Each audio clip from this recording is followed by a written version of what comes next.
sobre tecnologia, né?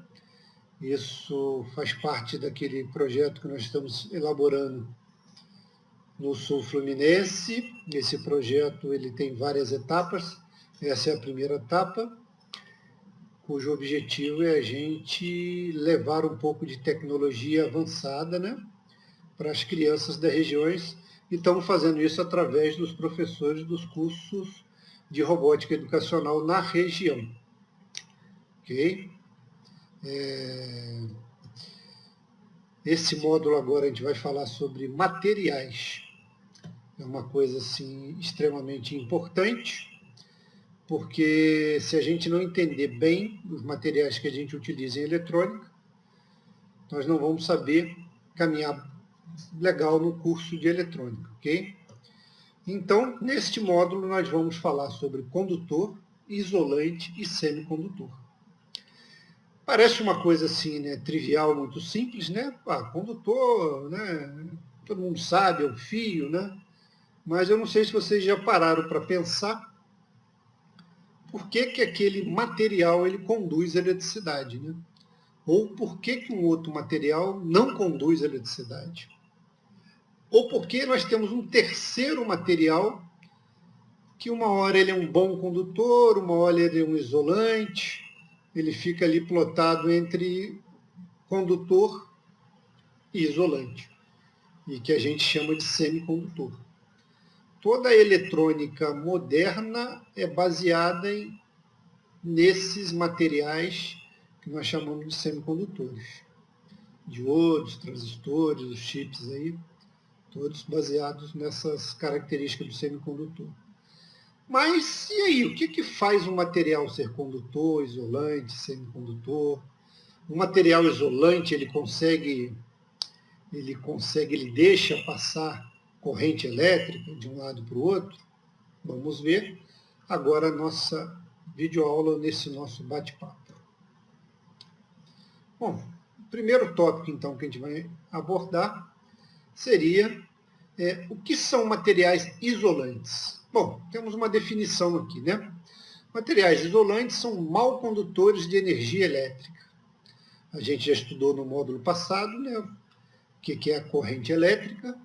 Então, os mal condutores os isolantes são mal condutores de energia elétrica. E podem ter o apelido de dielétrico. A gente vai ver em alguns casos aí, né, o pessoal técnico chamando ele de puramente isolante, né, um termo assim mais íntimo, eles chamam ele de dielétrico. E podem ser classificados quanto à sua rigidez dielétrica. Nossa, o que é rigidez dielétrica? A gente vai ver um pouco mais na frente que esse material que é isolante para uma determinada tensão pode não ser um isolante para outra tensão e permitir a passagem de corrente elétrica, causando danos muito sérios, né? Mas aí ficou uma pergunta, né? O que faz um material ser isolante? Daqui a pouco nós vamos responder essa pergunta, né? Bom, por exemplo, aqui nós temos uma fita isolante, né? Na eletricidade lá, né? Geralmente quando a gente vai emendar algum fio, alguma coisa, a gente acaba utilizando-se aí de uma fita isolante, né? Já para a gente começar a pegar alguns ganchozinhos lá para o módulo de eletrônica, nós temos também um capacitor. Um capacitor ele é um cara que armazena energia, né? Energia elétrica. Esse capacitor lá, ele é formado por condutores, que são placas metálicas, isoladas por um dielétrico ali, tá vendo? Aqui ele não chamou ele assim, por mais íntimos, de isolante, né? Ele chamou de dielétrico. Então, né, esse capacitor que a gente vai ver ele mais detalhes na eletrônica lá, ele é um componente que dentro dele nós temos placas enroladas, separadas por isolantes ou dielétricos. Então está aqui, nós vemos duas aplicações aí dos materiais isolantes que são mal condutores de energia elétrica. Bom, e os semicondutores? Bom, esses materiais estão no meio do caminho. Ele pode se comportar como isolante ou como condutor, dependendo de certa característica, como, por exemplo, a temperatura, a tensão aplicada sobre eles, Uma coisa que a gente vai ver mais na frente, que a gente chama de dopagem do material, a incidência de luz sobre um determinado material, vai dizer se ele vai conduzir menos, vai conduzir pouco. Por exemplo, os fotorresistores, né? Estão os LDRs, né? Eles estão nessa característica, né? Que a própria luz faz ele conduzir mais, conduzir menos, variando a resistência elétrica dele, né? E nessa característica de materiais, nós temos aí grande parte dos materiais eletrônicos que a gente vai trabalhar, o que a gente usa hoje em dia, ok? Então, os transistores, diodos, FETs, circuitos integrados, todos eles aí são compostos de materiais semicondutores, né? Agora, vamos repetir aquela pergunta lá de cima, né? O que faz um material ser semicondutor? Daqui a pouco a gente vai ver, né? Bom, e temos aí os condutores, né? Que na verdade conduzem bem a energia elétrica, né? A corrente elétrica consegue fluir bem por ele. A condutividade ou a capacidade de conduzir eletricidade pode variar de elemento para elemento. Então a gente vai ver que a gente tem materiais que conduzem melhor, ou tem uma resistência, né? A gente viu no módulo passado alguma coisa já sobre resistência, que é a oposição da passagem da corrente, né? Então a gente vai ter o ouro, que é um excelente condutor, né? A gente tem o cobre, né, que a gente usa aí, fios de cobre, né? A gente tem o alumínio também, às vezes tem fios de alumínio que o pessoal usa para reduzir o peso da rede. Então a gente tem vários materiais que conduzem a eletricidade muito bem. Mas o que faz o material ser condutor, né? Vamos ver daqui a pouco. Então, o grande representante dessa família de condutores são os fios elétricos, né? Os fios de cobre, né? Eles têm... E nesse fio de cobre, aqui do que nós estamos vendo na figura, a gente vê que tem um fio de cobre que tem só uma capinha plástica, né? Então, uma isolação. Então, esse aqui é um material que é composto de isolante de condutor. Nós já temos um outro material aqui, né? Um outro fio de cobre que já tem duas capas de isolamento. A gente já vai ver, né, até pelo diâmetro dele, que ele já deve ser aplicado em tensões muito mais altas do que esse primeiro fio verde. Temos aqui dois fios, né, que agora nós temos lá os isolantes individuais, mais um isolante, né, por fora, né, um cabo multipolar, né, que a gente chama. Então aqui a gente está vendo a aplicação tanto do isolante como do condutor. Ok? Então vamos agora começar a entrar um pouco mais em detalhe nos materiais isolantes, semicondutores e condutores. Bom, para a gente começar a entender por que esses materiais são... O que fazem esses materiais serem isolantes, condutores, né, ou semicondutores, a gente vai ter que lembrar um pouquinho daquela química nossa lá da 7ª série, né? Onde a gente viu, porque a gente vai ter que chegar aqui muito perto da estrutura agora do material para a gente entender a característica que faz esse material ser condutor ou que faz esse material ser isolante. E para a gente começar, então, essa nossa ida ao mundo subatômico, né? Agora a gente vai ficar muito pequenininho, se aproximar muito lá das estruturas atômicas dos materiais, né? Vamos começar pelos modelos que existiam aí de átomos, né? A gente teve um primeiro modelo de Dalton, lá por volta de 1803, depois teve um modelo aí de Thomson, lá para 1897, quase 100 anos depois, e depois um modelo de Rutherford e Bohr, que imita um sistema planetário, já de 1908, 1910, e tem algumas coisas mais novas atualmente aí. Bom, esse modelo aí, né, de Rutherford e Bohr, ele imaginava, né, ele diz que o átomo ele tem, né, um núcleo, né, formado por duas partículas, que são prótons e nêutrons, e em volta, né, orbitando esse núcleo, ele tem elétrons, que são partículas aí negativas, né? E esse átomo, o que é um átomo, né? Ele é uma unidade básica da matéria. E ele consiste em um núcleo central ali de uma carga elétrica positiva em volta de uma nuvem de elétrons, de carga negativa. Os elétrons de um átomo eles estão ligados ao núcleo por forças eletromagnéticas. Tem forças, então, né?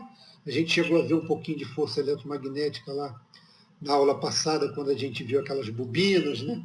Quando a gente viu aquele ímã, né? Aquele ímã, quando a gente passa aquele ímã perto de um condutor, ele gera energia elétrica, né?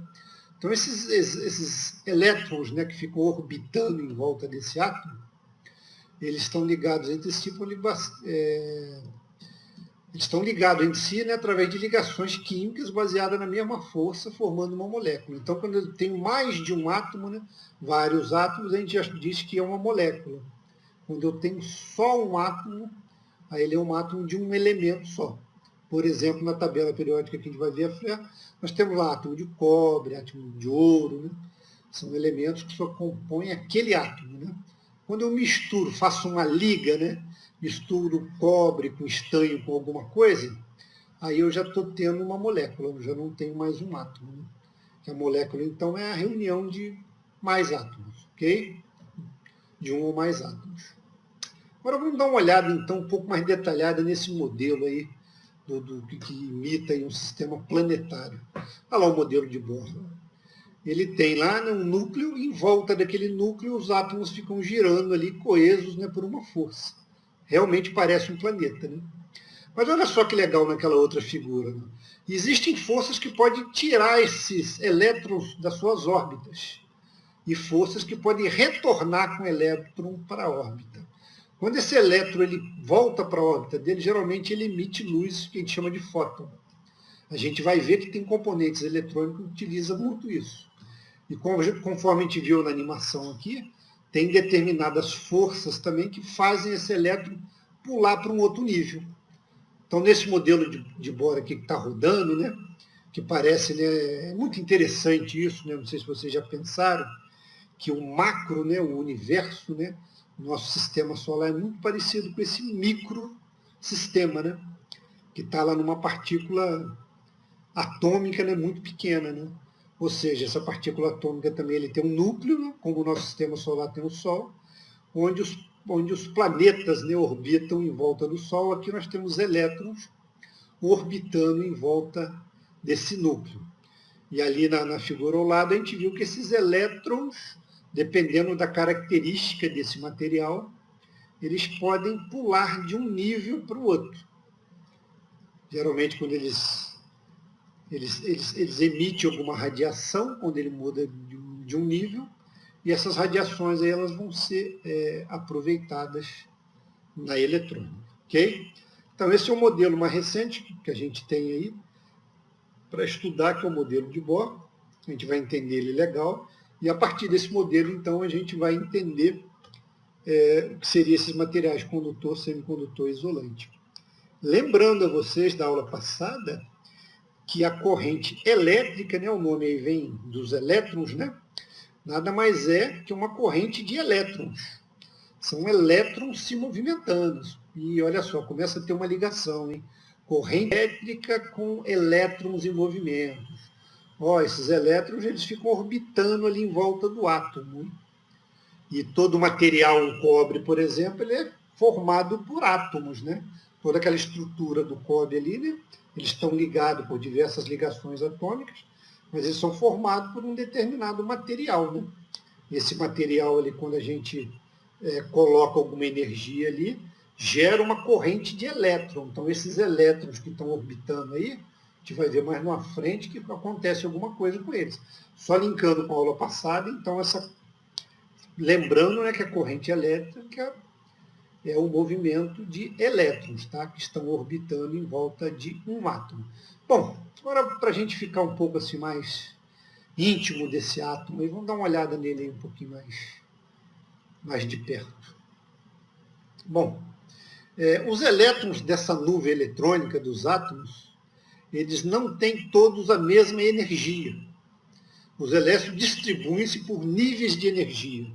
Ou seja, aquelas nuvens ali, aquele núcleo ali, né? Aquilo ali, cada elétron daquele tem um nível de energia diferente para ele ficar coeso, preso ao núcleo, né? Então a gente vai ver aqui, ó, olha lá. Aqui é o nosso átomo, né? E a gente tem níveis de energia de elétrons. Por exemplo, nós temos ali a camada 1, a camada 2, depois nós temos a camada 3, depois nós temos a camada 4, e aí vai dependendo de quantos elétrons tiver nesse núcleo, né? E dentro desse aspiral, né? Dentro dessa órbita que o elétron faz em volta do núcleo, ele tem ali níveis de energia diferentes, que é dado para aquelas letrinhas ali, se alguém lembrar ainda da 7ª série, foi estudado lá. Né? Tem no primeiro nível ali, na primeira órbita, né, nós só temos ali subnível S, depois temos o S e o P, depois nós temos subnível de energia SPD, naquele nível 4 lá já tem o SPDF, né?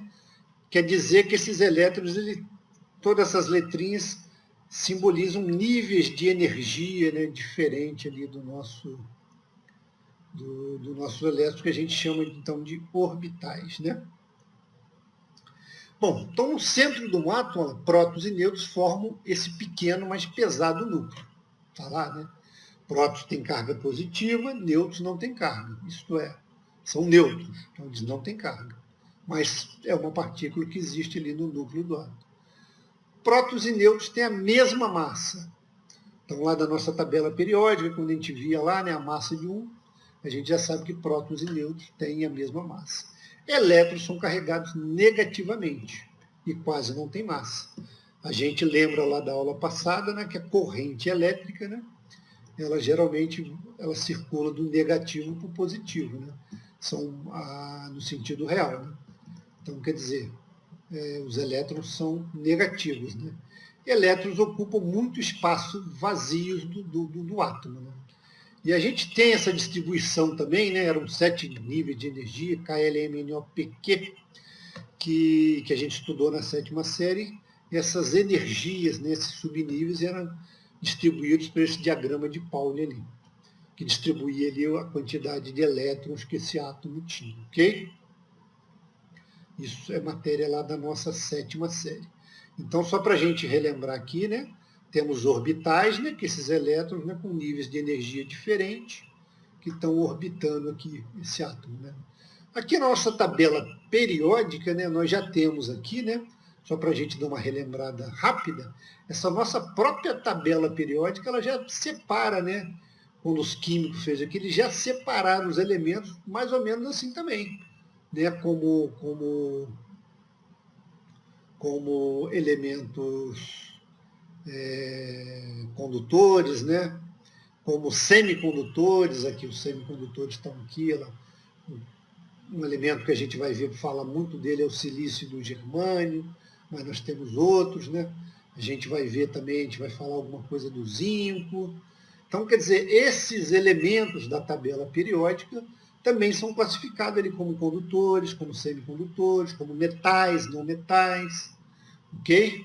Aqui pela corzinha a gente pode ver, os amarelinhos são todos metais, esse meio rosa aqui são semicondutores, líquidos, gases, e aí vai. Então, essa tabela periódica também do químico, ele também classifica todos esses átomos, né?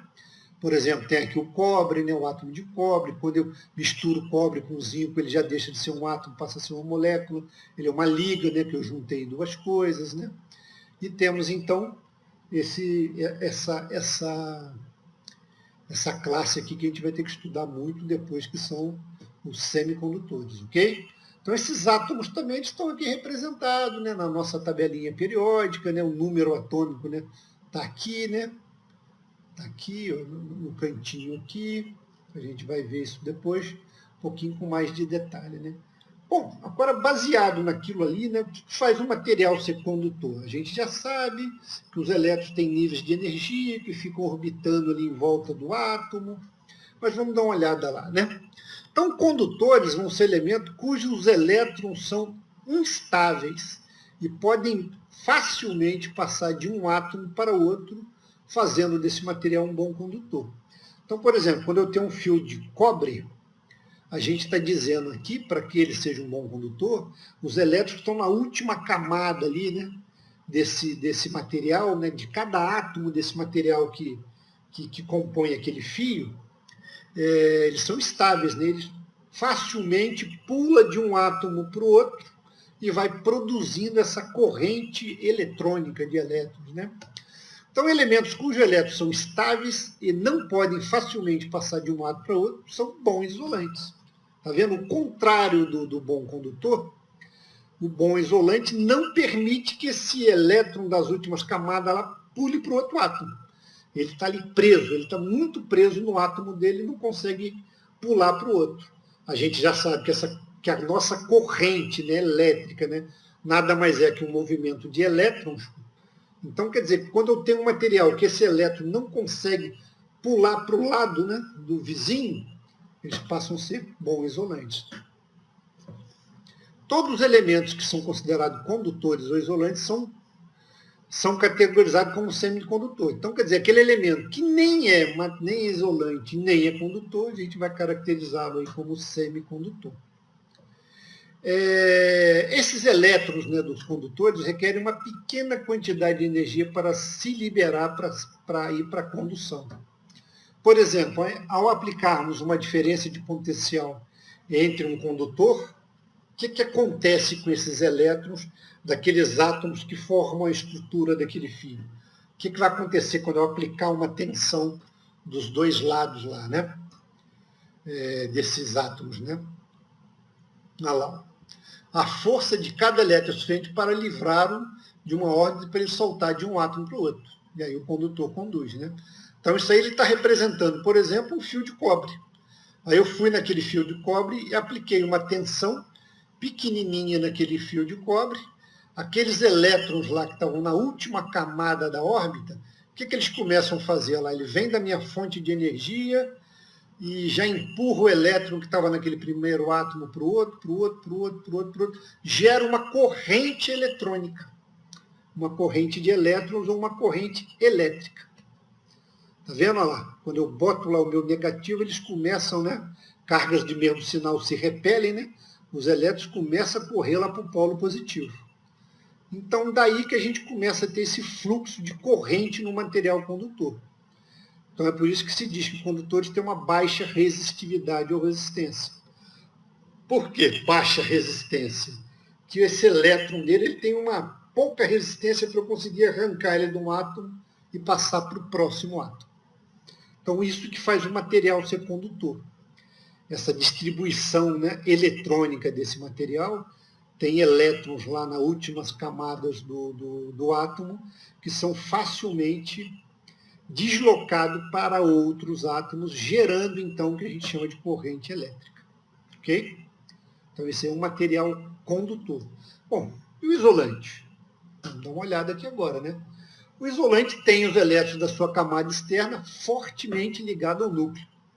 Olha lá, está aí um isolante. Não adianta eu vim fazer graça com ele, aplicar tensão nele, que os átomos vão ficar todos agarradinhos ao mesmo núcleo. Ou seja, vamos pensar naquele pedaço de borracha, né? Aquilo ali são bilhões de átomos, né? Coladinhos um no outro para dar aquela estrutura. Né? Mas o que está acontecendo ali? Eu aplico uma tensão ali, eles não estão nem aí. Dependendo do valor da tensão que eu aplicar, eles vão continuar um grudado no seu átomo, não vão mexer, aquela energia não vai ser suficiente para fazer esse elétron pular de um lado para o outro. Né? Então, esses elétrons eles exigem uma quantidade muito grande de energia para se liberarem para a condução. Olha o que eu estou dizendo aqui. Hein? No isolante, os elétrons exigem uma quantidade muito grande de energia para se liberarem para a condução. Ué, mas então, se eu colocar uma quantidade muito grande de energia num material que é isolante, eu posso ter uma condução de carga elétrica? Olha só, hein? Pode sim.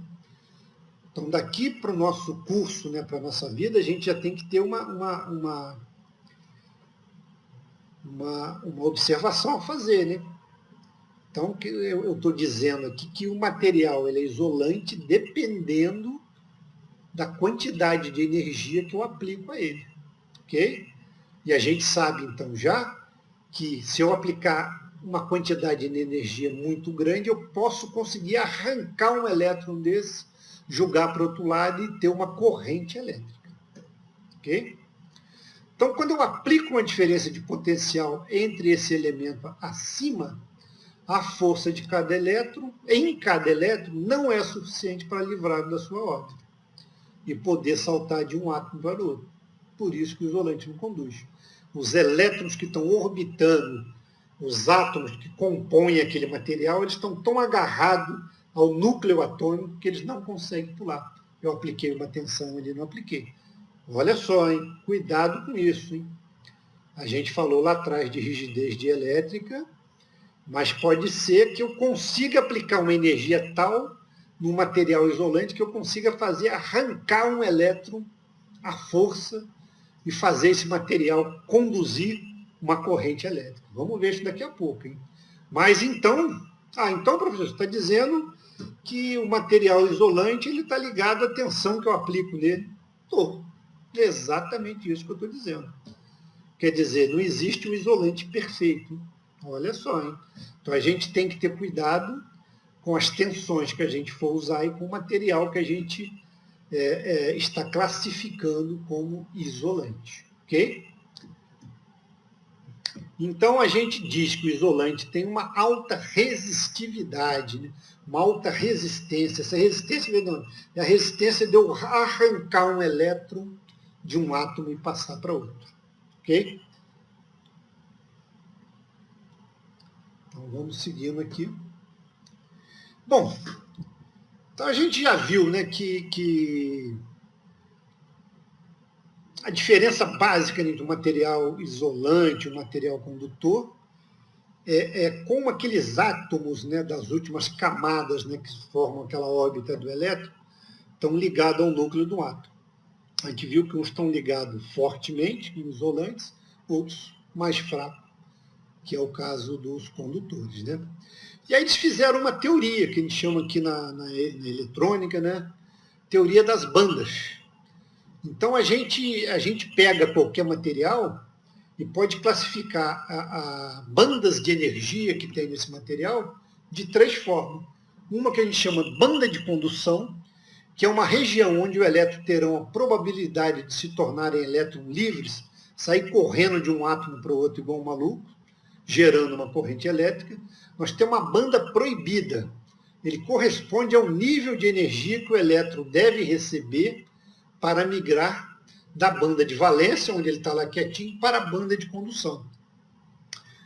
Quer dizer, a largura e, consequentemente, o nível de energia variam de material para material. Então, vamos ver essa banda proibida. Essa banda proibida, ela funciona como uma ponte. Do lado de cá é uma rodovia, né? A banda proibida no meio, do lado de cá os elétrons estão paradinhos. Então, nesse material condutor, essa ponte é pequenininha. Qualquer empurrão que eu der nesse elétron, ele cai aqui na rodovia e vai embora. Já no material isolante, nossa ponte é bem grandona. Eu tenho que botar muita energia se eu quiser que esse elétron chegue do outro lado. Tá? Então, essa banda proibida seria essa ponte, né? essa banda de energia ali que tem. E tem a banda de valência, que é uma banda de energia formada por níveis de energia, ocupada por elétrons semilivres, que estão um pouco mais separados do núcleo que os demais. Está aqui um exemplo aqui que a gente vai entender melhor. A classificação dos materiais dentro dessa teoria das bandas. Ou seja, lá, vamos ver as bandas de energia, então, do material isolante. Olha lá, ele tem a banda de valência, onde os elétrons estão lá orbitando. Ele tem aqui a banda de condução, que quando o elétron cai para aqui, ele gera aquela corrente elétrica e vai embora. Mas ele tem uma banda proibida lá, que é extremamente grande.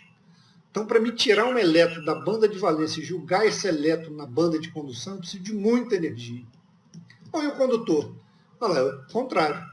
Ele tem a banda de valência onde estão os elétrons, tem a banda de condução, mas ele tem uma banda proibida pequenininha.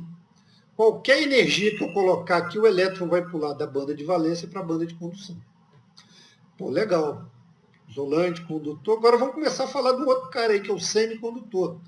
Olha lá, esse cara ele tem uma banda proibida que é maior que a banda proibida de um condutor, porém é menor que a banda proibida de um isolante.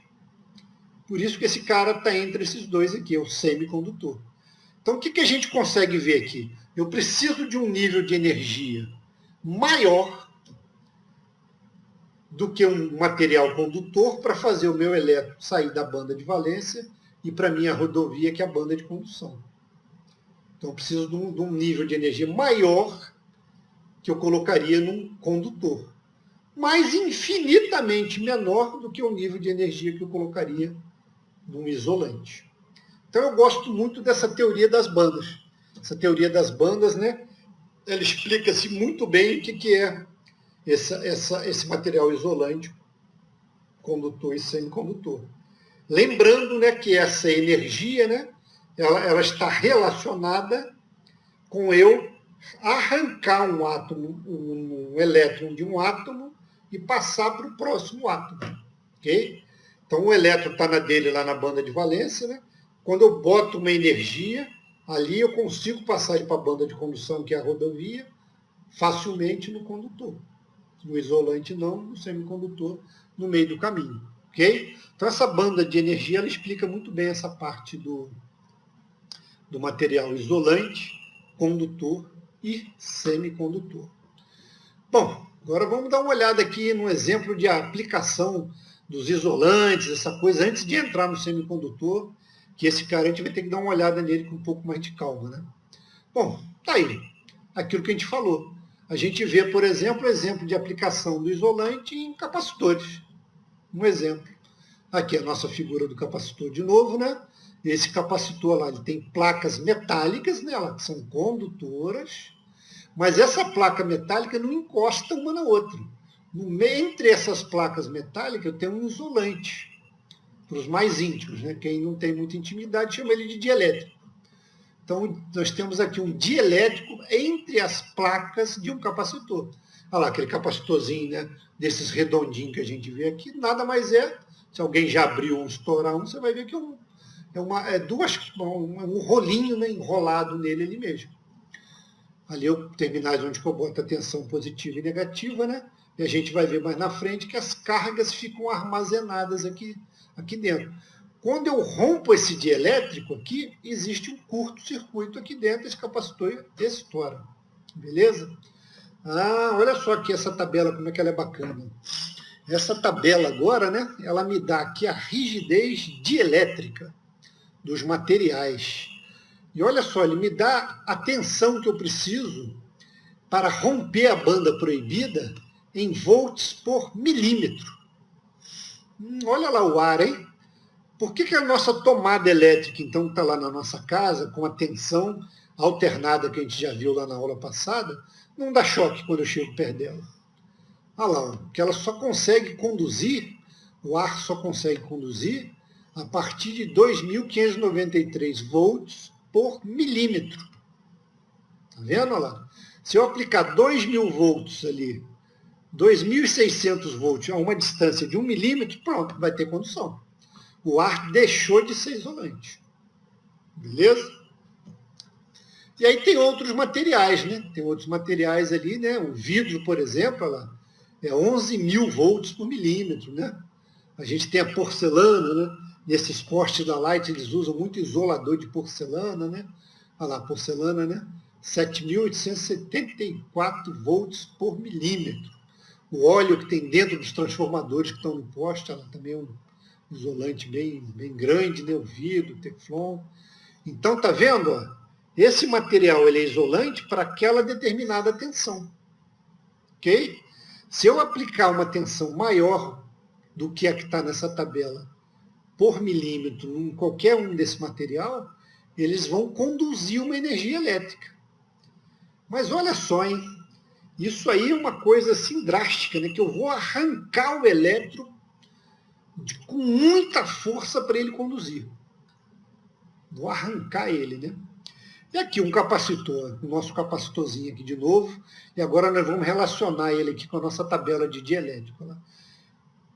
Farad, essas coisas a gente vai estudar na eletrônica, mas vamos dar uma olhada aqui lá. O que esse cara está dizendo? Que esse capacitor aqui ele pode ser usado no máximo a 50 volts. Por quê? O que ele está dizendo para a gente quando ele fala que o meu capacitor ele só pode ter 50 volts?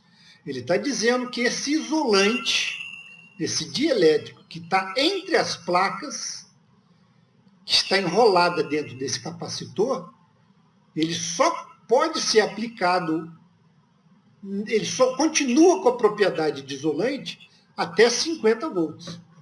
Se você passar disso, os elétrons dele lá da banda de valência vai passar pela banda proibida e aí é curto. Já era, ele vai estourar. Beleza? Então a gente tem que observar muito bem a tensão que tem marcada no corpo desse componente. Que essa tensão aqui, ela está intimamente ligada com a rigidez dielétrica, com o isolante que foi feito para montar esse capacitor. Quando eu ultrapasso, né, essa tensão de 50 volts, esse capacitor então explode, estoura, entra em curto. Por quê? Elétrons lá daquele material isolante deles, né, do átomo daquele negócio, passaram para a banda de condução, e aí eu começo a conduzir eletricidade entre as placas, que a tensão que eu apliquei, a energia foi muito alta, e o meu capacitor entra em curto. Então, se eu estou trabalhando com a tensão maior, eu vou lá no meu capacitor, lá pego um capacitor de 200 volts, com a tensão maior. O que esse cara está dizendo para nós? O isolante que está entre as minhas placas agora, ele é um pouquinho mais grosso, ele é de outro material, que ele consegue suportar 200 volts. Não sei quem já viu aqui, esses capacitores têm um óleo aqui dentro, parecido com esse para isolar, mas aqui o fabricante está dizendo lá pelos testes dele, o isolante que está feito nesse cara só aguenta 200 volts. Hein? Mais do que isso já era.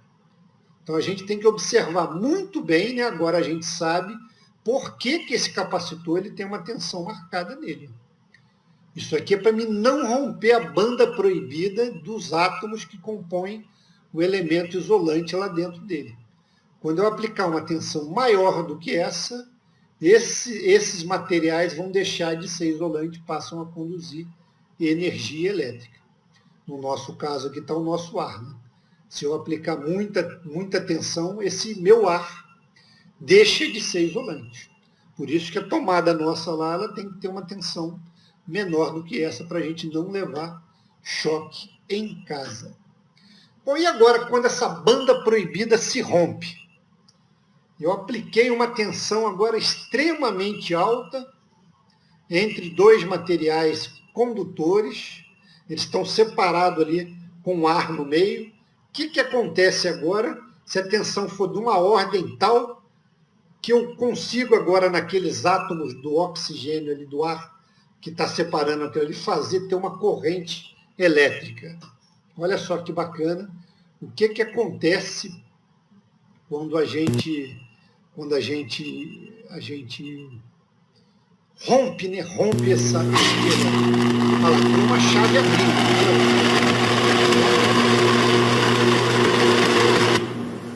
Olha a corrente elétrica que se formou. Olha lá, 138 mil volts. Chave abrindo. Olha os elétrons. A banda proibida se rompendo. Olha o tanto de energia. Observaram que eles tocam a buzina para ninguém ficar perto. Começou lá, a corrente elétrica quer se manter. Chegou numa distância tal ali de isolamento que ela não conseguiu mais se manter. Mas olha a energia pura passando ali. Olha que bacana.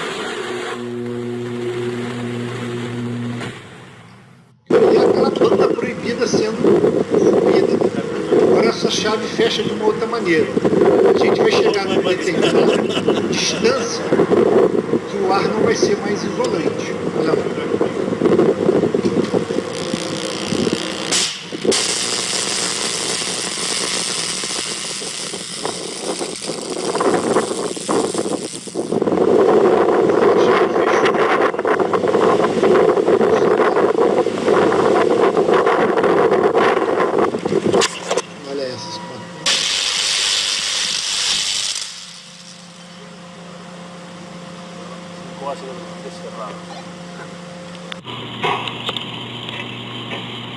São subestações, né? Muita energia. 138.000 volts. Outra chave. Beleza, mano. Ficou perfeito o vídeo.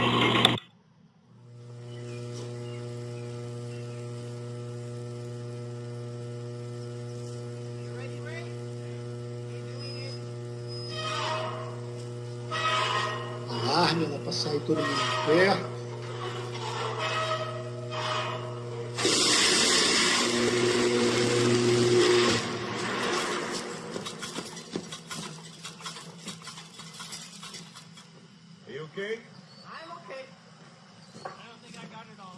Ou seja, nós estamos vendo ali ao vivo aquilo que a gente estudou.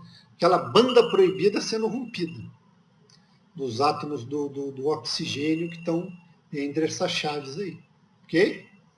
Então ali a gente viu agora, né, o volume de energia, né, e como é que aquela corrente elétrica ela tenta se manter. Né? Mesmo naquele material isolante, acabamos de ver ali que o isolante dele é relativo, né, em relação à tensão que é aplicada em cima dele. Ok? Bom, um outro filmezinho aqui que eu achei interessante, ele fala aqui sobre capacitores. Né? O que a gente faz lá se a gente errar a polaridade do capacitor, se a gente botar uma tensão a mais no capacitor? Vamos ver o que vai acontecer. Capacitor eletrolítico, a gente detesta polaridade invertida. Olha lá um capacitor eletrolítico, ele tem polaridade. Observe bem se a polaridade está ligada corretamente.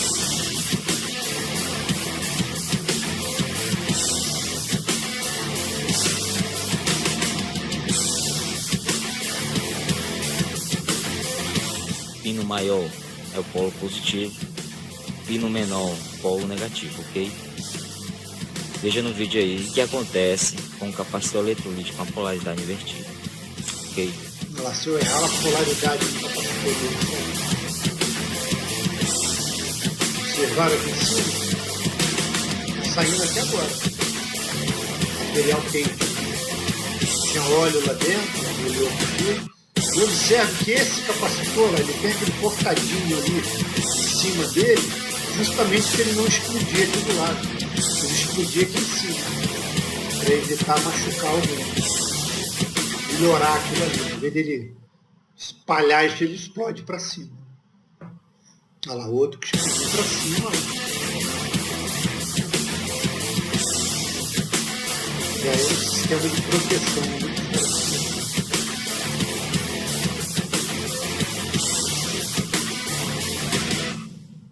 Na hora, e está vendo que ele tem óleo dentro, né?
Olha isso. Esse não tem aquela proteçãozinha lá em cima, para ele estourar para cima. Ó. Esse já tem. Tá vendo?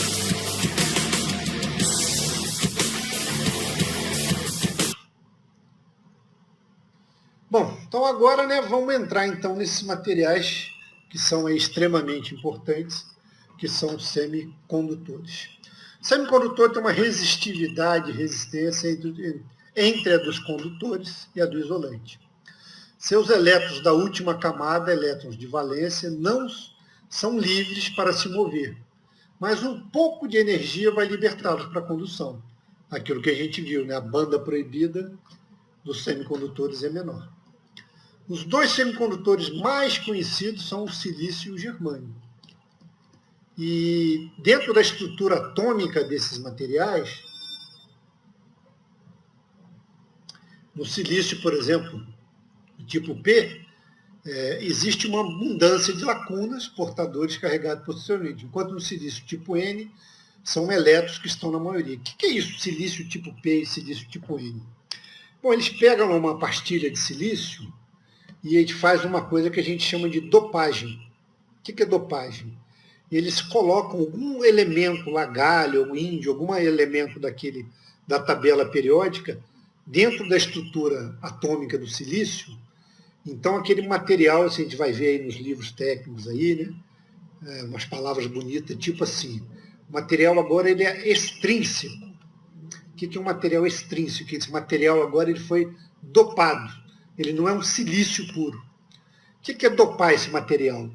Então eu posso fazer um silício tipo P, onde eu tiro o elétron dele e ele fica com os buracos lá que a gente chama de lacuna. Aquela lacuna, a ausência de elétron, a gente considera uma carga positiva, ok? Porque está faltando elétron ali. E tem outro tipo de silício que eu boto um determinado material nele lá, eu faço uma dopagem naquele material, onde ele fica com mais elétrons na estrutura dele. Esse é o silício tipo N. Então nós temos o silício lá, que ele pode ser tipo P ou tipo N, dependendo da dopagem que a gente fez. No tipo P, eu tenho ausência de elétron e abundância de lacunas. No tipo N, eu tenho elétron sobrando, e a gente sabe que elétron é que gera aí a nossa corrente elétrica, né?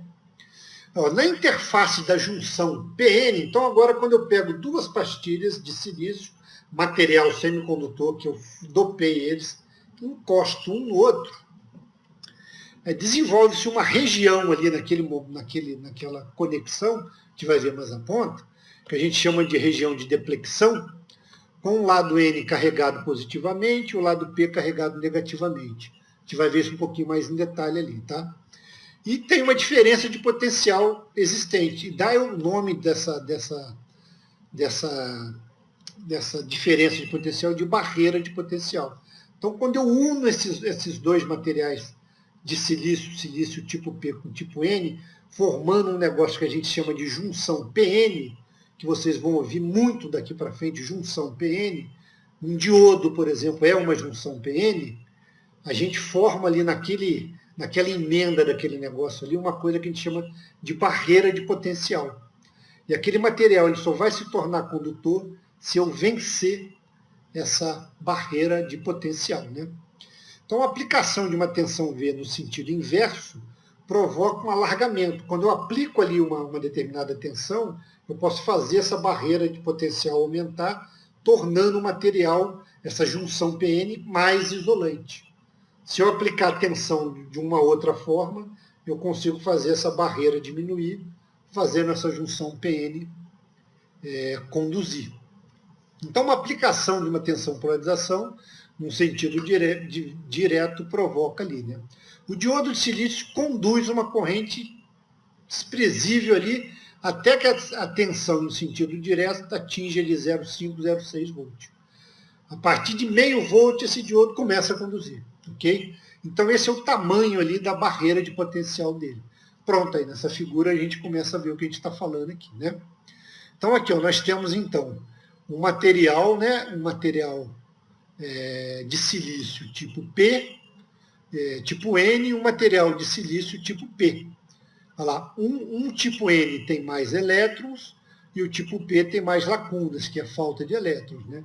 Nessa junção ali, que eu juntei agora uma junção PN, né, uma junção de material de silício ou de germânio tipo P dopado e tipo N dopado, nessa região da junção, a gente forma ali o que a gente chama de barreira de deplexão, que a gente vai ver um pouquinho lá atrás. Ok? E um grande representante dessa junção PN são os diodos. E esses diodos aqui, a gente pode ter um circuito equivalente dele como uma chave. Só que essa chave aqui, a gente viu aqui embaixo, que ela é controlada por tensão. Se eu aplicar uma tensão nos terminais desse diodo com uma determinada polaridade acima de meio volt, a chave fecha. Se for abaixo de meio volt, a chave abre. Quem faz essa chave? Essa barreira de potencial, essa região de deflexão. Uma hora ela fica mais curta, outra hora ela fica mais extensa, né? E os diodos, nós temos vários tipos de diodos para aplicação industrial, SMD, de sinal, para fazer fonte, né? Esse cara aqui é um grande representante dessa junção PN e de um material semicondutor, porque ele passa a ser condutor depois de um determinado nível de tensão, diferente do condutor puro. Se eu botar qualquer tensãozinha lá de um fio, vai gerar corrente de um lado para o outro, e eu vou ter um curto-circuito, ok? Agora vamos dar uma olhada aqui nessas animações aqui para a gente entender um pouco melhor esse negócio da junção PN, que ela é importante. Olha lá.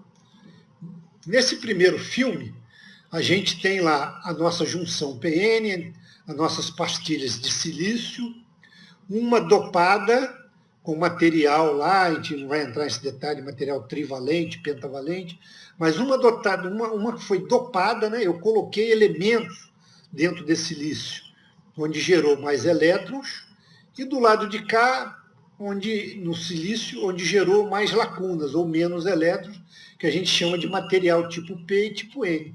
Por isso que a junção chama de PN, ok?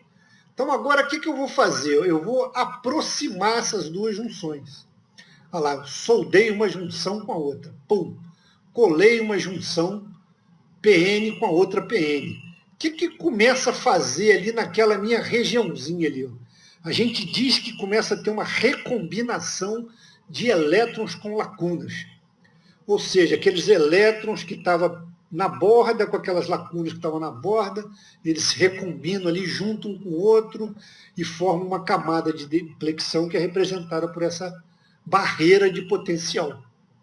Ok? Então, quando eu faço isso, essa barreira de potencial, então, ela impede que haja um fluxo de corrente dentro desse material. Ela gera uma determinada barreira aqui, que fica como se fosse um isolante. O elétron não consegue circular de um lado para o outro. Ok?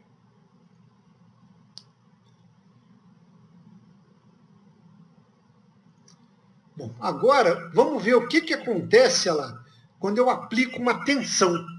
Olha lá, quando eu aplico uma tensão, ó, apliquei lá uma determinada tensão nesse material, eu começo a fazer com que a minha barreira de potencial se reduza, né? Essa barreira agora ficou pequenininha, ficou menorzinha, né? Ela estava assim, né? Ela estava bem grande, né? Quando eu apliquei lá uma determinada tensão, essa minha barreira agora ficou menorzinha e começa então a ver a minha condução de elétrons, a minha corrente eletrônica aqui, nesse nosso.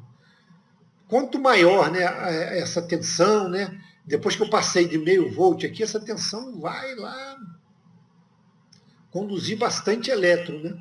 E minha tensão ficou pequenininha, ela chega num ponto que essa barreira pula, se espreme e pronto, comecei a condução aí de um lado para o outro. Okay? E o que acontece agora se eu inverter a polaridade, né?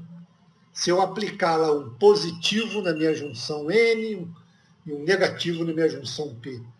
Essa barreira de potencial ela abre mais, tornando esse elemento ainda mais isolante.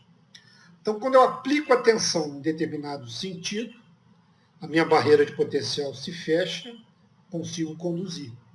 Quando eu aplico no outro sentido, não consigo conduzir. Ok? E vamos ver lá o nosso diodo, que é um cara que é feito pela essa junção PN. Olha lá, quando eu aplico positivo no anodo, que a gente chama de sentido direto, a minha corrente consegue circular, porque eu tenho 1,5 volt. Ah, professor, se eu aplicasse aqui uma tensão menor que meio volt, não ia ter corrente. Por que não ia ter corrente? Por causa da barreira de potencial. Só consigo vencer essa barreira de potencial formada pela deflexão com uma tensão acima de meio volt, tá? Então, no sentido direto, agora se eu inverter essa bateria, o que acontece? E ela não tem mais corrente. Por que não tem mais corrente? Eu inverti essa bateria, fiz a minha barreira de potencial agora se alargar. Parou de conduzir corrente, ok? Então, esse meu diodo, o que a gente diz? Ele só conduz num sentido. Ok? Ah, legal isso aí, hein, professor? Pô, a gente viu na aula passada lá que a gente tinha corrente alternada, né? Que uma hora ela tem um semiciclo positivo, outra hora ela tem um semiciclo negativo. Pô, se eu aplicar uma corrente dessa num diodo, o que acontece? Ah, vamos ver aqui. Ó. Olha lá. Quando eu aplico uma tensão dessa, então, alternada no diodo, olha lá, o semiciclo positivo passa, o negativo não passa.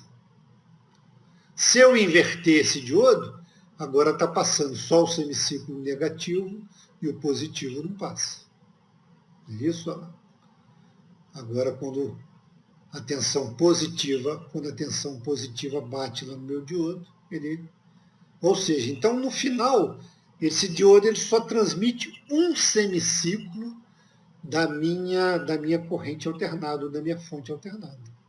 Ok? Então esse diodo, então, quando eu ligo ele numa tensão alternada, ele só transmite aqui um semiciclo.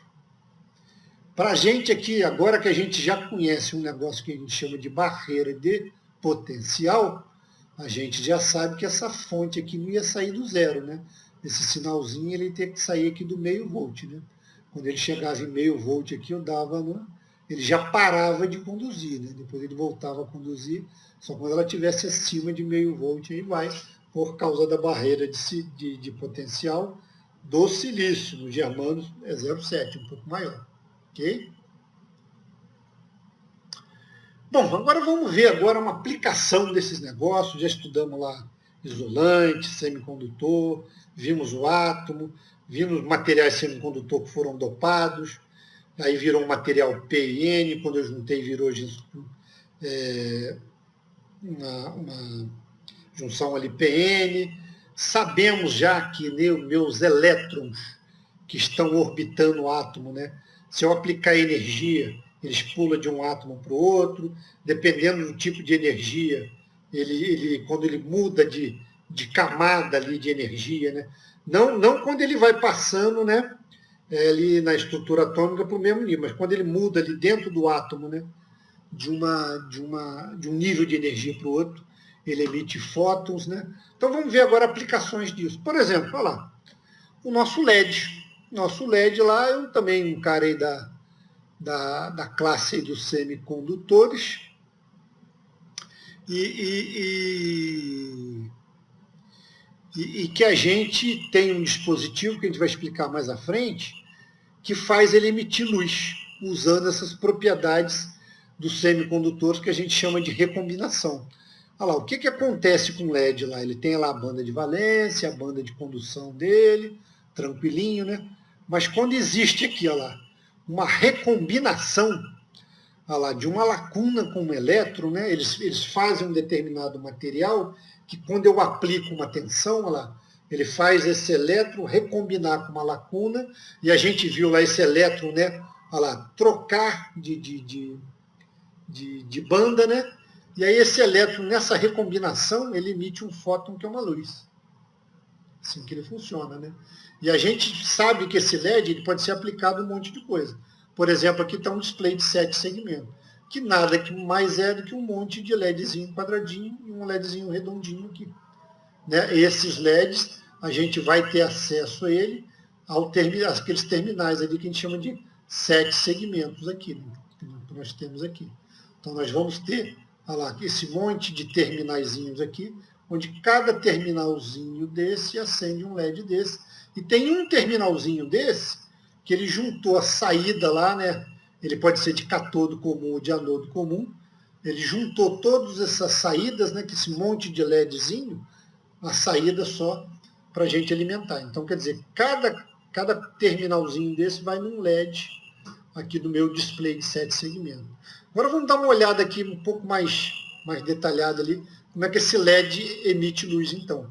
Olha lá, de novo, olha lá, a nossa camada P, olha lá, né, uma camada dopada, né, com material P, positivo, lacunas, né, uma camada com material N, né, e aqui então eu aplico uma tensão, né, positiva lá e negativa lá.